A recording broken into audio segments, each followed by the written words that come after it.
Good morning, everybody. Good morning. I don't know what's in your name, but many problems and somebody from the back sing a more party.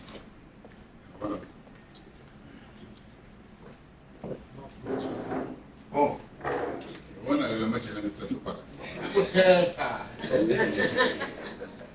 well, thank you very much for coming and for ordering our invitation to be part of this very important aspect of our lives in South Africa and our lives as rising Mzansi. We quite grateful, Putin Finger, and we are hoping that as we progress, we will be receiving more people coming to be part of this event.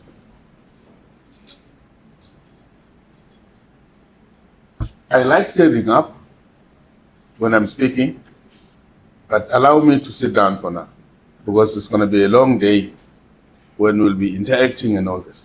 If I feel like standing up, I will. Okay. I think by now we all know Rise Mzansi, because all of you, in one way or another, have had an interaction with Rise Mzansi. Some of you, Uskosana, you speak a lot, but some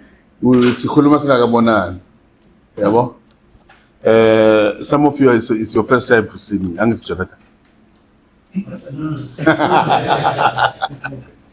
Yeah, so there are few things that we will be looking at here, but I want to take you through the journey that we have traversed up until this point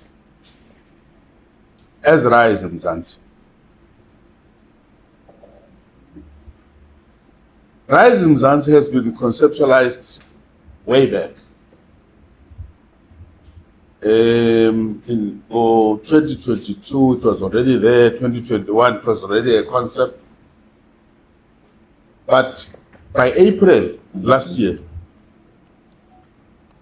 Rise Mzansi was launched. It was launched as a political party that is contesting 2024 elections. Immediately it was launched, a decision was taken to say, let's already begin to prepare ourselves for the election year 2024. Because we began to see a particular need when we saw what was happening in South Africa. Hence, today we always say, we've got a very famous slogan, 2024 is going to be our 1994. Reason being that all the promises that were made in 1994 have not been fulfilled up to this moment. In fact, it has gone worse. Now, we couldn't just fold our arms, see the country going down the drain, when we know that we could assist in making sure that we can change around the situation. So we then began a process of saying, how do we then test? How do we then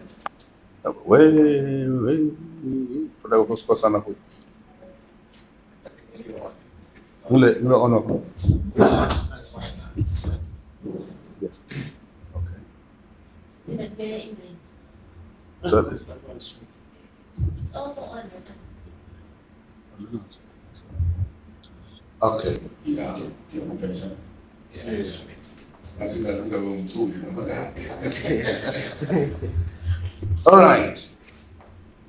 We then decided to say, as Rise Mzansi concerned people, how are we going to make sure that whatever we see happening in this country is also resonating with the people of this country? We then began a process of engaging communities in various parts of this country, South Africa. We went to provinces, to municipalities, to districts, to every corner of this country. And we came to a point where there was this common thing that says, this is not the South Africa that we wanted. We voted yes in 1994, but what we see is not what we voted for. Now, there was a lot of commonalities with that issue. Now, we then said, as Rise and Mzansi, let's converge these people. Let's call all of them to a convention. Then we decided to have it in constitutional court in is that constitutional hill or court? Hill. Yeah, the hill, not the court. Court in Logun. No, we're there. And when we invited people to various commissions and sub meetings in there, they all agreed to say, this is not the South Africa I always wanted. Now we declared then to say, we took a declaration that said, we as Rise and Mzansi would want to get into the space and make sure that we change these things around so that South Africa becomes what we want. Because the question was, is this the South Africa you wanted?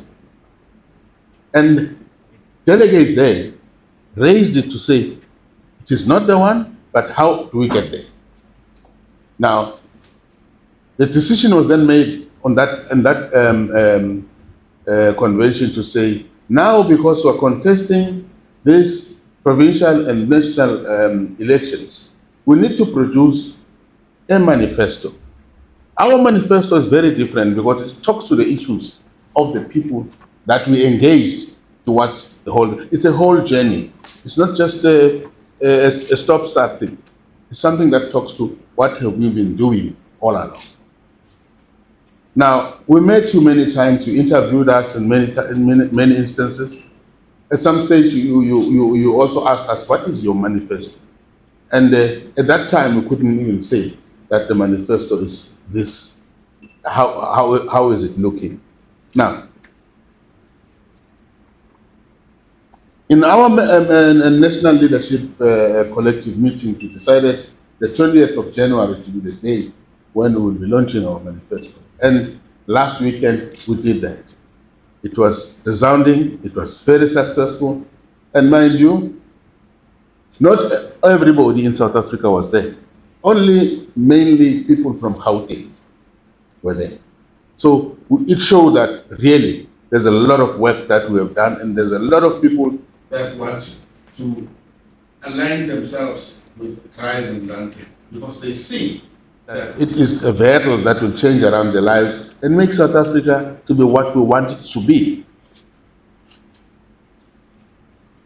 We are contesting elections. We are expecting the president of the country to be announcing a date, hopefully after the State of the Nation address, which we believe he may announce any date. But we've therefore felt that let's get our friends in the media to come and share and understand what type of manifesto we have, and then be able to engage us on that. Hence, today. It's only about today's Friday. It's about 6 days ago that we had our manifesto launches. Then immediately, our communications and our coordination and the field organizing decided that we need to have this meeting today. I was just taking you throughout the journey so that at least you understand why we are here and how we've arrived here. Now, we have a manifesto in front of us. By the way, you need to understand that as an organization, we have a constitution, a set of values, we've got all other things. And all these issues are covered in our manifesto. I think upfront, I must indicate that Rise Mzansi is one and only party that subscribes to the Constitution of the Republic, Act number 108 of 1996. We uphold this Constitution because it is a Constitution that was agreed upon by the people of South Africa. So, what we are going to do today, we are going to go through some topics in the manifesto so that we begin to understand what it is.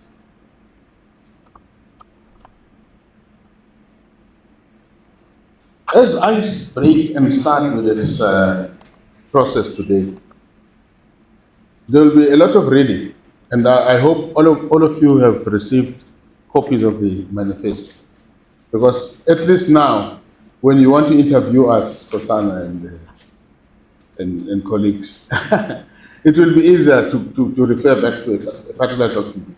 It will not be like somebody scratching his head and thinking. Now, I've got just one or two things that I must read, then go straight to the themes, because the manifesto is broken into themes. Our leader, Songe Rosivi, I think all of you have been seeing his picture all over. And Rise Mzansi is the only party so far that is appearing like the elections belong to us. Because many of the other parties have not started making sure that they conscientize people in regard to that. Now, I want you to get into the forward and make you feel how it was when we launched the manifesto in Johannesburg, because many of you were not there. One of the words that he said that this year's South Africans will decide whether they want this government to continue or to vote for a new one. We believe that the time has come to elect a new government. We believe the governing ANC has run out of ideas, goodwill, and steam. Some of the tasks of governing, such as running a hospital or a state company properly, do not need a new idea. They need people who will choose to lead ethically and professionally for the common good. Those are some of the words that he said as he was opening the launch in Pretoria, Hatfield. Now, I'm not going to read all this because we have you for the one time to do that. But I'm doing a foreground so that at the end of the day you need to understand why we are here. Who is this people that are making this country, beautiful country like we have, to be going down that way? It's needless for me to say to you, because we all come from communities. You can count potholes to millions in all villages. People do not have water. Electricity is so intermittent, it can go off even now. It's an obvious thing. Now, like I said, we've got a constitution that deals with your freedom and understanding what freedom is, equality, integrity, your solidarity. You understand the issues of solidarity, justice, and nationhood, that nationhood as well. Now, I want us to go straight to the manifesto. Our manifesto is based on hundreds of conversations with communities across South Africa, and the People's Convention held, as I have said, I did outline them. And these are the priorities that we have. Priority one, if you can just go straight to open page 1, what is page 1? Yeah. Page 11, must be 11. Priority one is leadership and governance and implementation. very important. You lead, govern, but you must also implement. With this governing party, usually, they then lack the part of implementation. The rest of the other things they do right, but when it has to happen, it does not happen. The second priority is safety and the rule of law. We'll talk about it when we come to it, because safety is key. You may have money, but if you're not safe, the money is worthless. You may have food, but if you're not safe, you always expect things to happen to you, and they are only last, even if you have got food. And the economy and jobs, those type of things. Priority number 3 is economy and jobs. It's a serious outcry. The percentages of unemployment have been going up all the time. Where are these leaders that will come and say, this is what we see because you have been elected by yourself to lead government? And we don't see anything. What we see is just stipends like 350 and all this, but it's not meaningful job, and it really degrades people that have to look after their families. Because when they say Papa is going to collect 350, to do what? Because that 350 was going to a taxi, was going to eventually come home with 150. There's no money. But can you go on like that? That's why it's one of the areas that we feel as rising Mzansi we need to be able to address. But number 4 will be dealing with individual, family, and community well-being. For a society to be there, it has to start with an individual. And if you don't look after an individual as a government, then it means you cannot be able to look after a community and subsequently a society. This is what we are seeing. And we want to focus as rising on those areas that affect individuals and subsequently the society. And last one is issues of climate crisis. It's quite obvious. We'll talk about it when we come to what is climate crisis. And for a long time, we've not been able to address this to our citizens as to what is happening. When is summer? When is winter? What is happening? Why disasters all the time? Why is the river all of a sudden is full? You saw Lady Smith. In Lady Smith, the water went into the houses and served people. And they died. Factories were full of water and everything. Oh. Okay. Thank you very much. So those are the other areas. And we've got other, these are just priorities that are all referred to. We've got your issues of immigration that we're talking about, foreign policy, and issues of foreign policy, where do we stand in terms of all these other things that are happening in the world. And also issues of people with disability, because they have always been sidelined in many, many talks. That's why they even raise the slogan to say, you don't say anything about us without us. Because that was evident that many decisions were taken as if, even if they were having bodies that are disabled, their minds are there. Some of them have got good minds that they can contribute to the well-being of the society. Okay. Now let's look at priority number 1. And if you want to make notes, you can begin to make notes. I'm not going to read the whole document, but I'm going to give highlights in this document so that you can have a fair understanding of where we're coming from in regard to this manifesto and going to the elections. What are we selling? What are we saying? What is our pay of life? What are we doing? We prioritize leadership, governance, and implementation.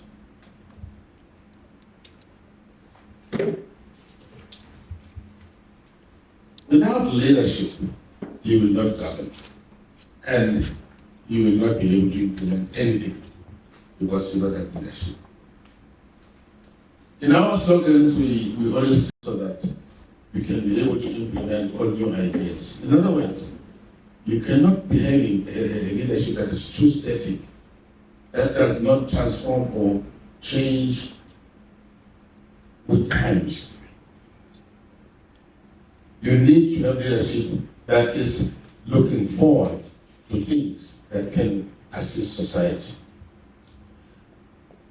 Now, I'm going to read part of this because all what we are saying is centered around leadership, governance, and then implementation.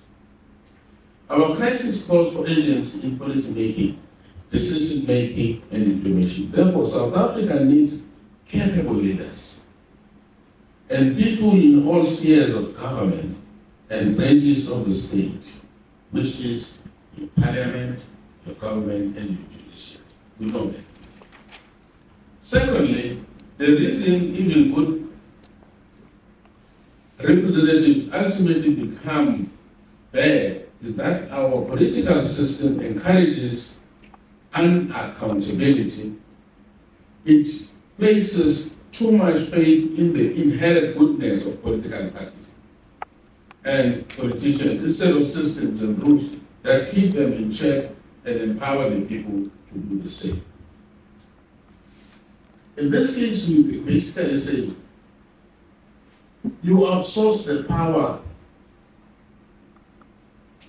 of governance to the governing party and disable society to seek accountability from those people that have given power. In other words, you put lives and governance on autopilot.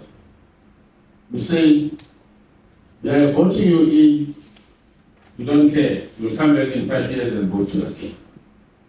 Doesn't matter what you do with the power.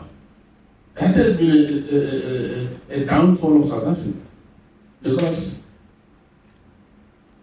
if one is elected in power, that person must be accountable. He must come back to the people.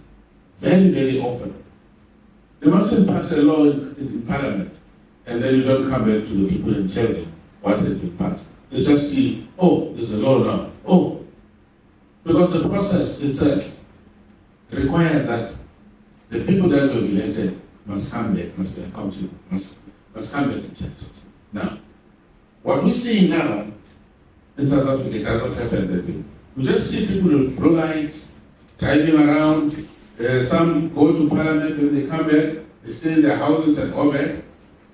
There's no time when they engage the people that voted them to say, this is what we're doing in parliament on your behalf. So, Rise in Mzansi would want leaders that will be accountable. Leaders that will be constituency based. Leaders that will feel guilty of making sure that they tell the people that elected them what they are doing. Now, luckily now we see our leaders that we have elected, political parties in parliament. They're fighting there. I don't know whether we elected them to go and fight physically there. Some are sleeping. Yeah. Some are absent, but we elected them, and they are full-time there. But sometimes you don't see them. Some are not even participating in the processes of parliament at all, nothing. We just see them there. Mzansi will send leaders there that will be accountable, that will. This is an area which is very critical to us as Rise in Mzansi. If you don't have good leaders that understand that they have to come back to the society, and you don't have anything. It's just that you just send somebody and you don't care. Just like you send a child to the shop to buy bread, give him 10 rand, and you don't care about the change. It means you're not participating in what you invested in. Now, as a result of this deficiency, citizens have to approach the court to get accountability. You see, now the process is very, very tedious now. Instead of those people that we elected to lead us, going where we send them to and coming back to us, for us to get information from them, we must go to court. And that's a problem. That's not a democracy that we fought for. That's not a South Africa that we wanted.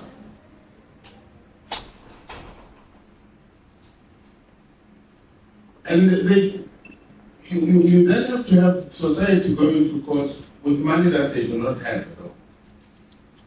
Democracy is meaningless if there are no effective political instruments for accountability. So last one I'm going to today, it is because nobody is accountable. Some people will go out there and say, and confess publicly and say we lied. Publicly. Because they know that we are undermining these people. They are going to vote them anyway. Easily go there and say we lied. We said the fire pool is whatever pool and everything like that. We lied to protect our home. Imagine using taxpayers' money to lie. And still be very brave and stand in front of people.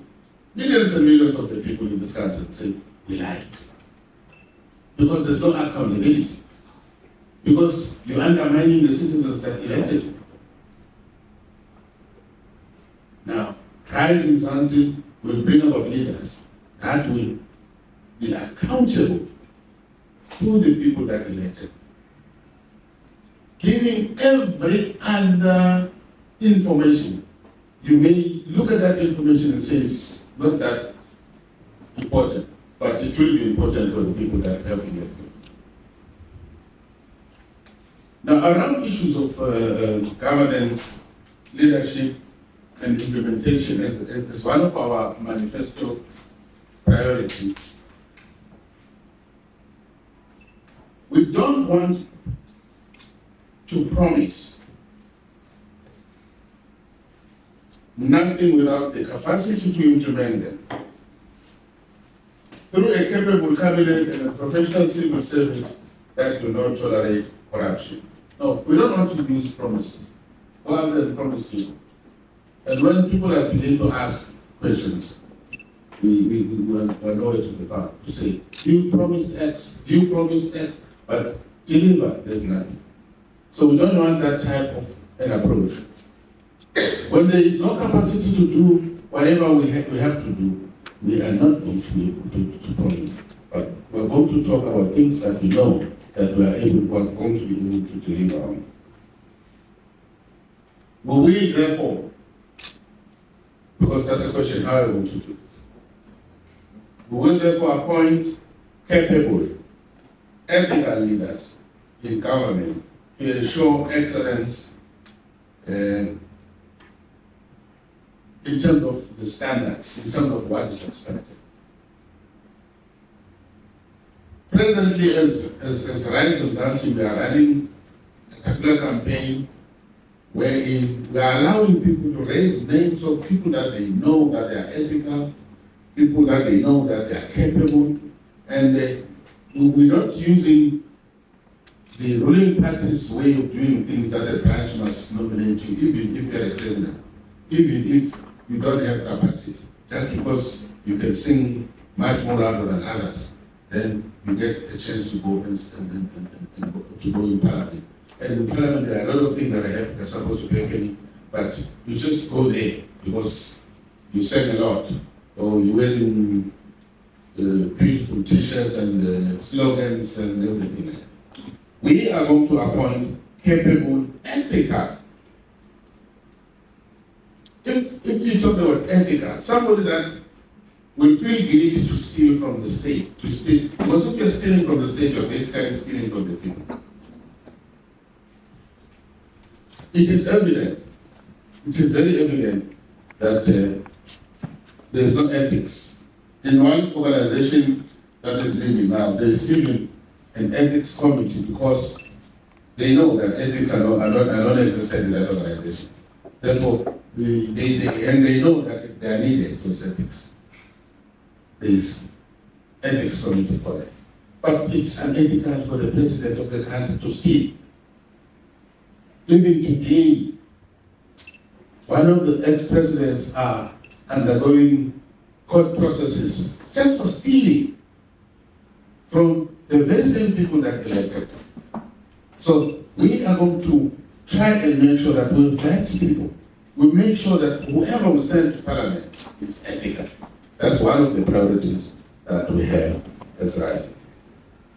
Of course, one of the things that we're looking at is to reform the cabinet. You know, when you're talking about a cabinet of more than 30-something people, many of them are, ministries of the deputies, and you don't see what the deputy is doing. Not at all. Well, luckily I was in government myself, I know that some of them are just enjoying the pets, be driven around, having lots of bodyguards, and but effectively there's nothing that they can decide to do. Only the minister can decide on things.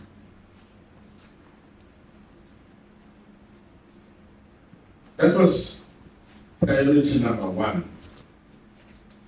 We also looked at when you appoint SOEs, leaders of SOEs, you don't have to use catered deployment.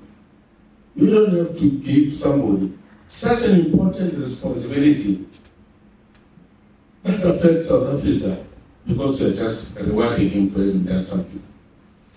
That's the reason why you find that many of the SOEs are collapsing. They're not collapsing because they're collapsing. They are collapsing because many of the people that are there, one, do not have the right skills, some of them, to be there.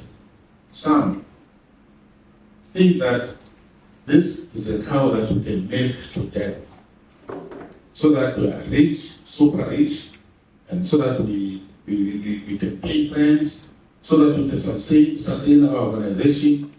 That's what's happening. What has happened to Transnet as I'm speaking today? Where is SAA? Gone. I don't talk about Mpumalanga. Mpumalanga, a lot of them have collapsed. Lots of them have collapsed because they don't even see MADC. They don't even see their role in agriculture. They don't see themselves. They have to start to get an allocation of a budget, dish it out to friends, and all that. And all these things. We find that that spy that we're talking about belongs to them themselves again. It's a serious problem. So, one of the areas that are critical in terms of governance and implementation is the issues of procurement, the tender system. You can tender being 1,000, but they know where that tender has to go to because it is attached to XYZ. It does not care whether the person has got capability to deliver on what was tendered for. No, there's no reason. They don't care about that. In fact, they don't care about the people themselves. They care about the money trade, the money going to somebody. And ourselves, as we differentiate ourselves from many other parties, that we want to make sure that public procurement is done and transparently, and making sure that every other citizen is satisfied that procurement is done the right way.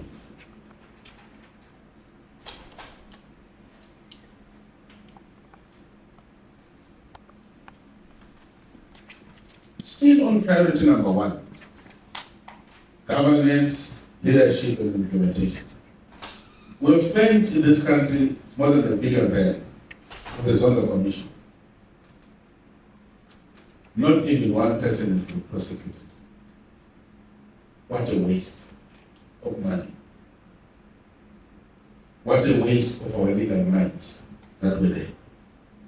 Why? Because these investigation results are pointing to people that are not supposed to be prosecuted. Other people can be prosecuted, not that. We, as Rise Mzansi, immediately we get into office, we will go back and dust this dust off from the Zondo Commission and make sure that people are prosecuted for what they have done.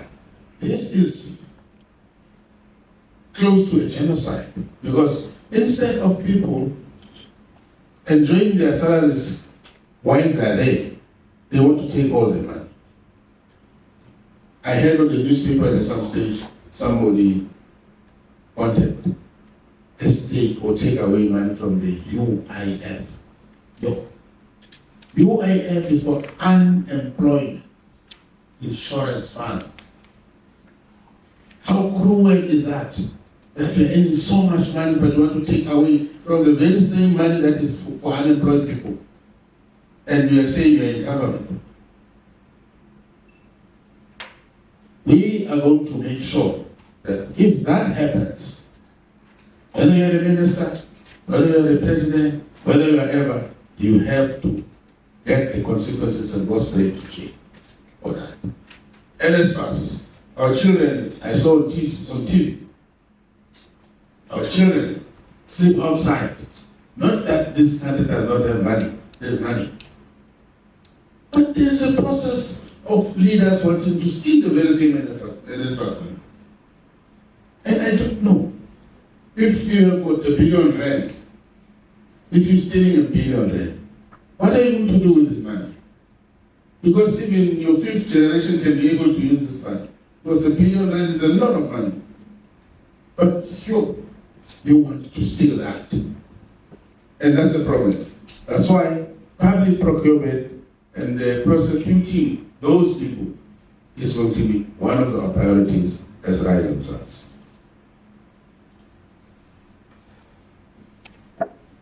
Well,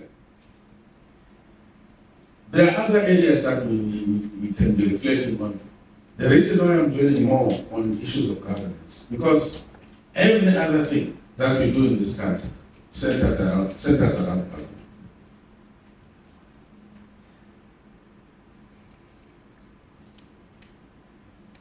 We've got people that are on blue lights.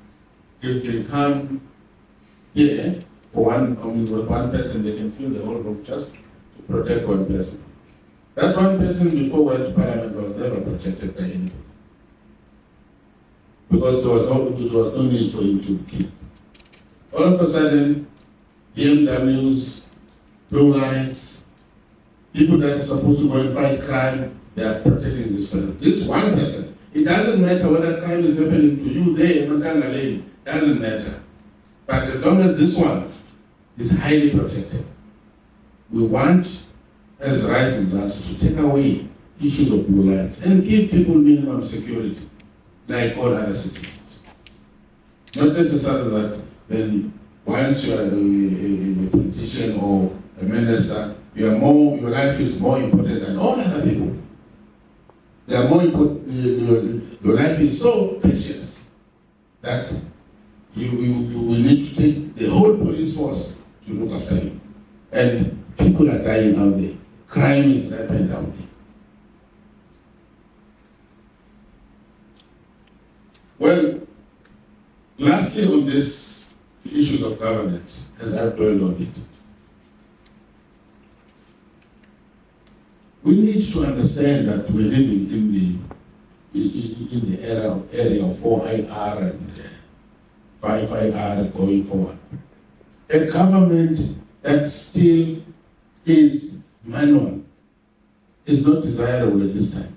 Because what is happening out there, as I'm speaking, our people are more digital, more than the government they've elected. There needs to come a time where we can renew your passport at home without going to go in queue and everything. We need to find a way, because already we're in that era. Why are elderly people queuing up for pensions? Why don't you upload that money into their accounts? and let them get the message to say you've received your pension. They even die in queues. We want to make sure that digitalization is one of the areas that we work on. I don't know, Mr. Norman, you can just do each priority and maybe engage on this one, because I can go through all of them. Then I'm the only one talking. I don't know if that approach can assist. Yeah, maybe we can look like that so that a question and another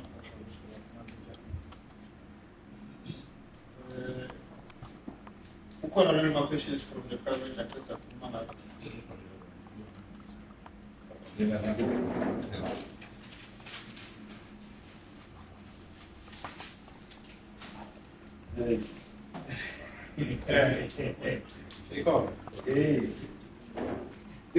Good morning, colleagues.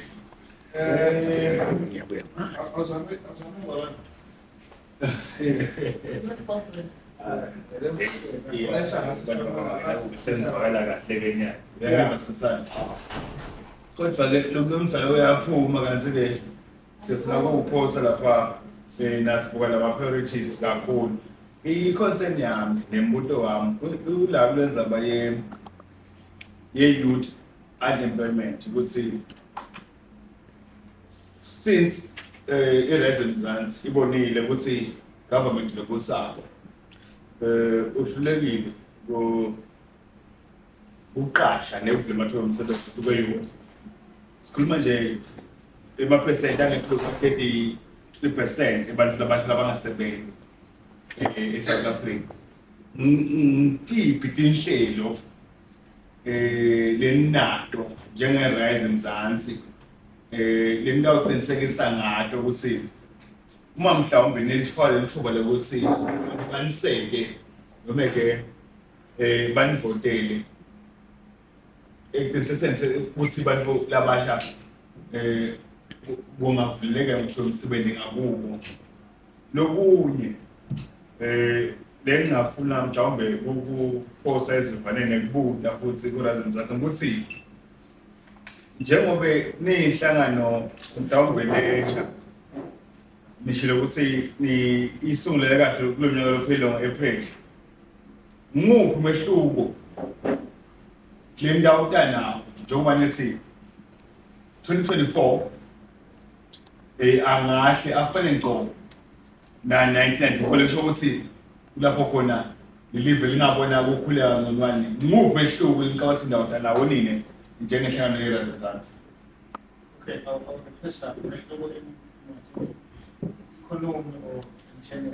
Yeah, kakhulu lesimo lesikusinya lesemnotho luntshintsho mhlawumbe leningaliletha poor people angisazi ukuthi poor people kodwa abantu imbiyane luthi mhlawumbe nasesimeni inhlalo ukuthi ni-rise Mzansi nihlele kwenta njani kuswelakala kwemhlaba bantu njengoba bakhala kangaka ngemhlaba nihlele kwenta njani nini njengehlangano leyo? Okay, angathi nama we-refresha Ngeti ngikholwa ngakho ke-AR.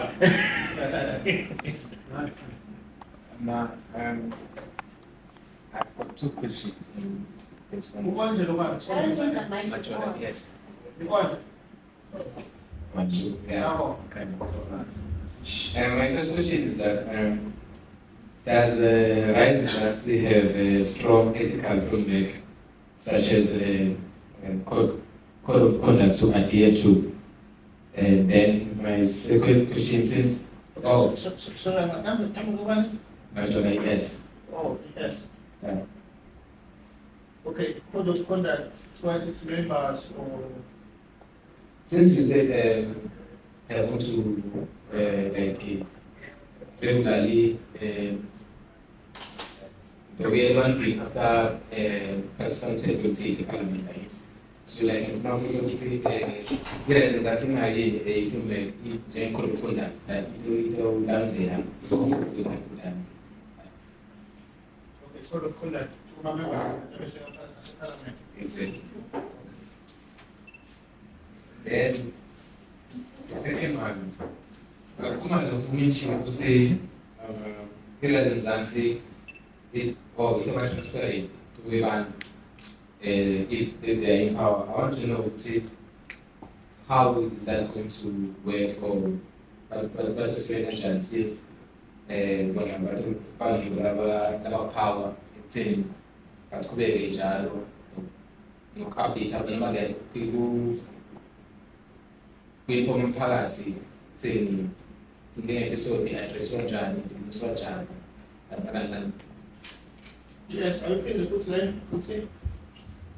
Sesho ukuthi uma ngaphila ezinzansi in-power kakhuluma ngisho ukuthi regularly kutohamba noma ngephila ezinzansi kuto-inform abantu ukuthi abaphaphazise politic bahambe futhi bonifoma abantu ukuthi okay mthetho lesoziphasisiwe uzoyenza example ukuthi uma ngabe umele lophethe manje umthetho politic akabuye ebantwini thina siva umphakathi sihluze kumthetho wesouth Africa so sifuna kwathi ukuthi kutobela kanjani ilazi zintobela kanjani. Oh, okay, my question of question. What is the government? How are we going to report back to them? Yeah. After.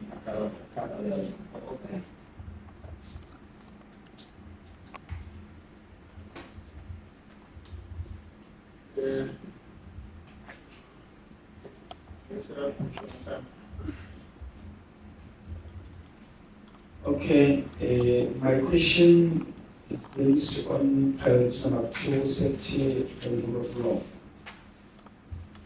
No, we're coming to it. No,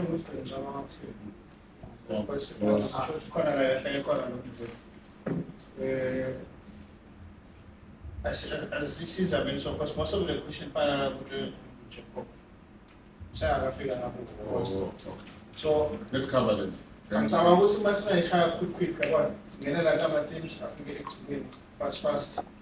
Then maybe but open the legal question, but several put it up that's maybe much like a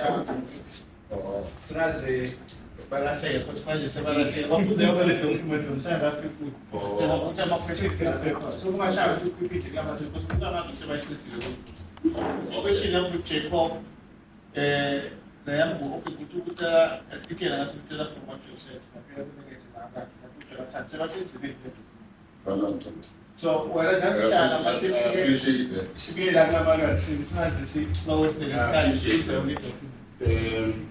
My take was on the first one, I needed to develop it as a priority. Because all the things that we want to address cannot be addressed if we don't have cooperation. We don't have good governance. And then, yes,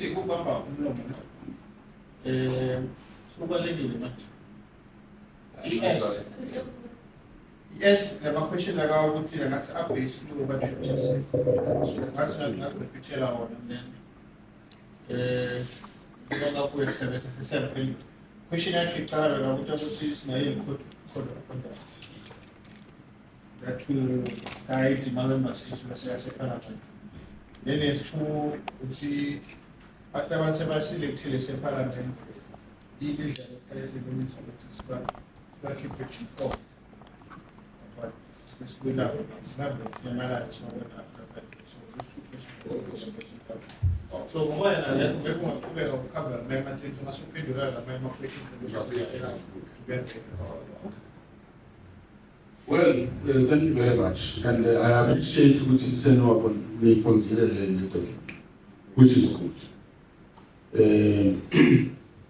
We'll just zoom into the priority number 2 now, which is keeping people safe and restoring the rule of law.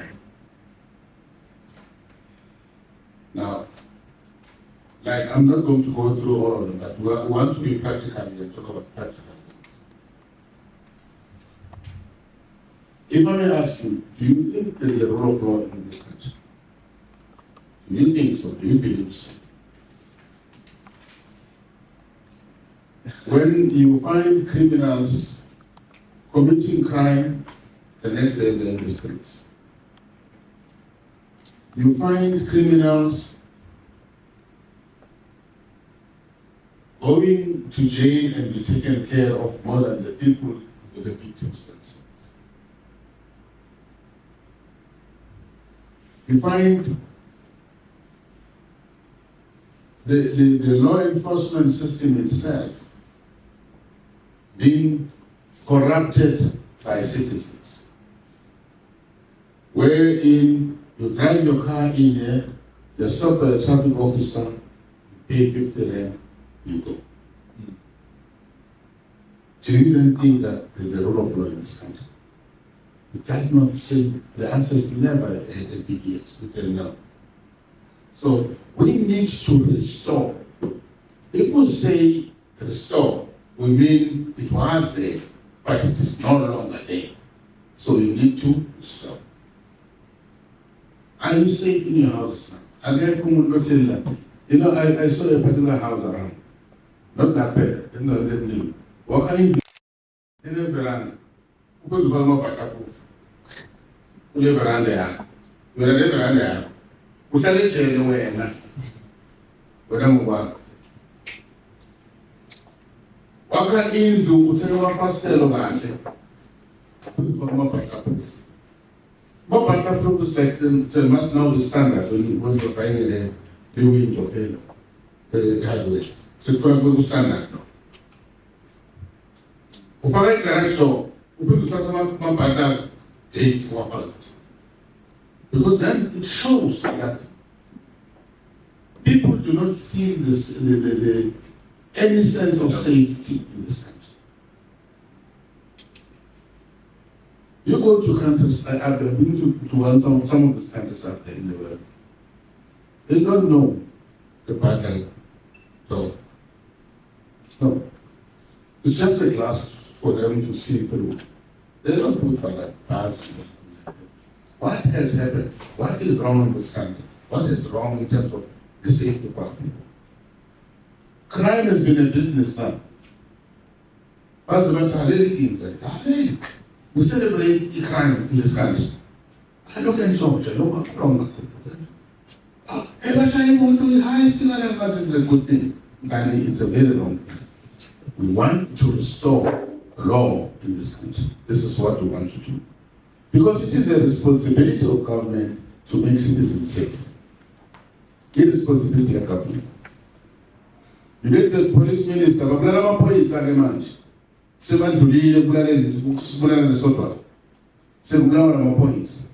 Police minister will be using a helicopter to fly from one funeral to the other of a police man that has been killed and say, Zobaton.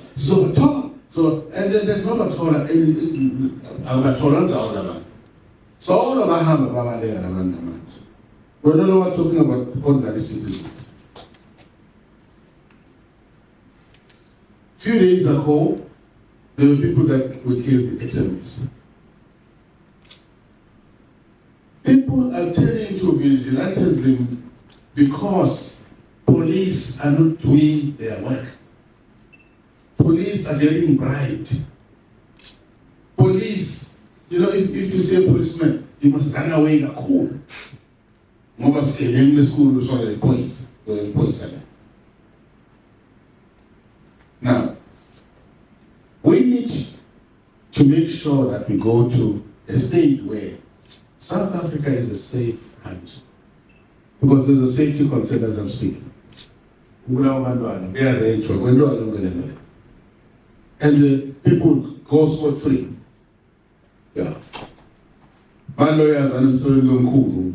But today, was still busy in the case I sent on you up to today. More than 8-10 years don't do a shot. It's a game. That's why I keep it on TV. What else we can do? Well, we don't work with on the TV. What was the next one? That's the sit down. Never command about it. Sit down.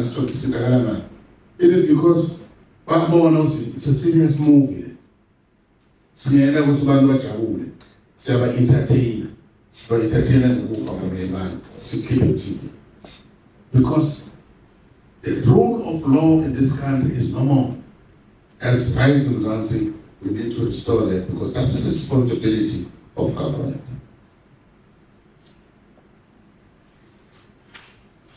Let's call it much.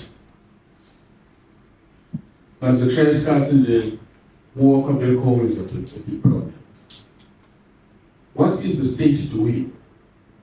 If you really believe in what the state is now, what are they doing? There's nothing. They wake up in the morning, go to offices, come back, as if there's nothing happening. When citizens of this country are so much unsafe. I will not tell this that's the same man. No, just to add on the woman convener saying about the states and safety science in South Africa. Basically, when he also said that another one in Mawai school they're not safe. Like, for example, last year from January to September, we had 29, is it 29, if I'm not mistaken, 227 murder cases just to the Korean, and we had 221 rapes inside not the facilities as a school. And the government is overlooking that. For my sister's child was raped last week. She's 7 years old by a neighbor.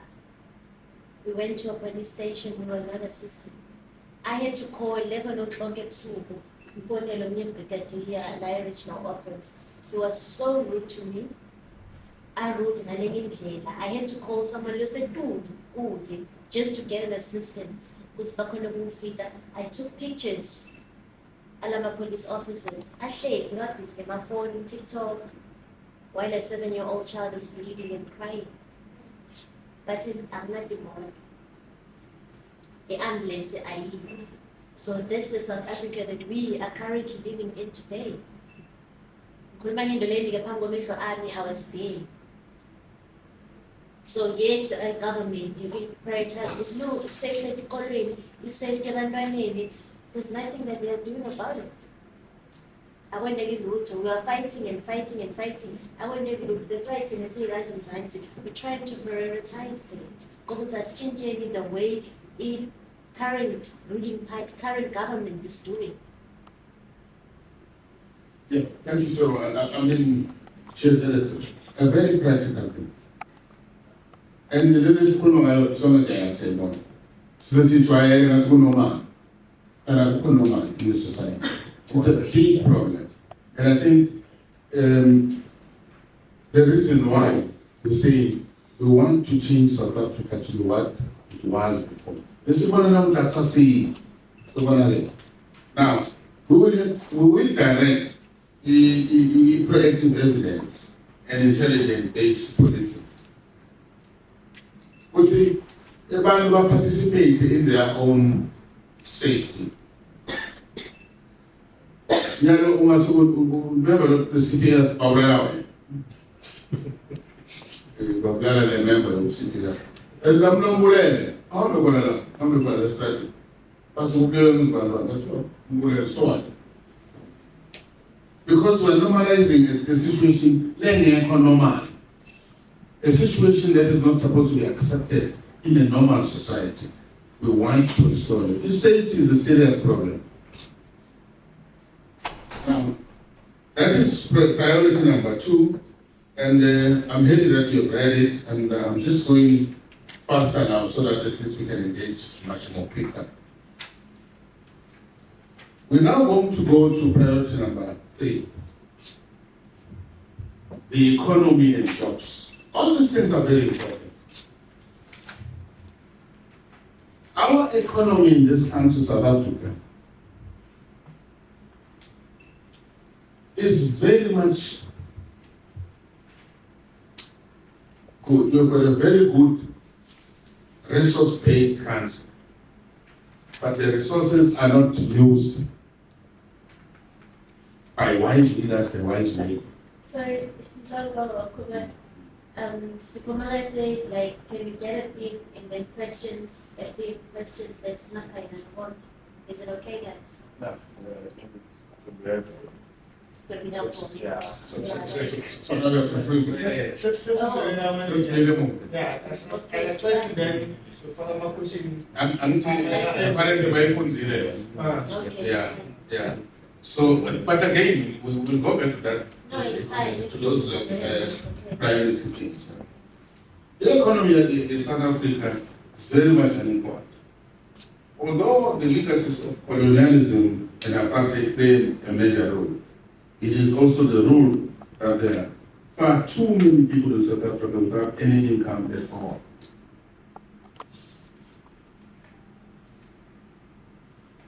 You know, when you hear that South Africa is growing at 3%, that economic growth is not for me and you. It's for the big conglomerates. They are growing in those percentages because they are exporting the raw materials that are here in the country. If you see how many trucks are going to Mozambique, actually, platinum, whatever, copper, and those things were supposed to be beneficiated here and create jobs for people. Then we could then talk about economic growth and jobs. Well, if you're talking jobs, you're also talking about your education system. Because the type of education system in South Africa, you're 7 there. You can go to any class, this is called in Manifesto. But when you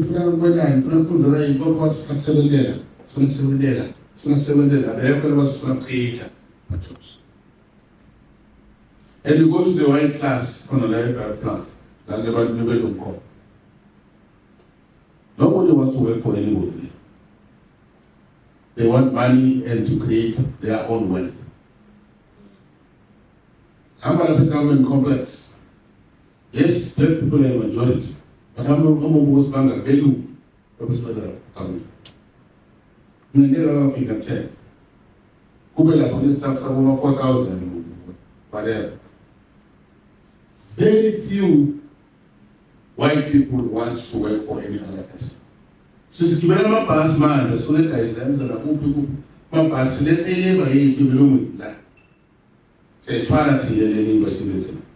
And it has been this culture. If you have a leadership that says, we want to restore and reverse this thing and make more intrapreneurians, more people that are not working for, more people that are creating jobs. Now, in terms of jobs and economy, I can tell you, Somali say about Oshaban Mozambique. There was Malawi, there was Upi.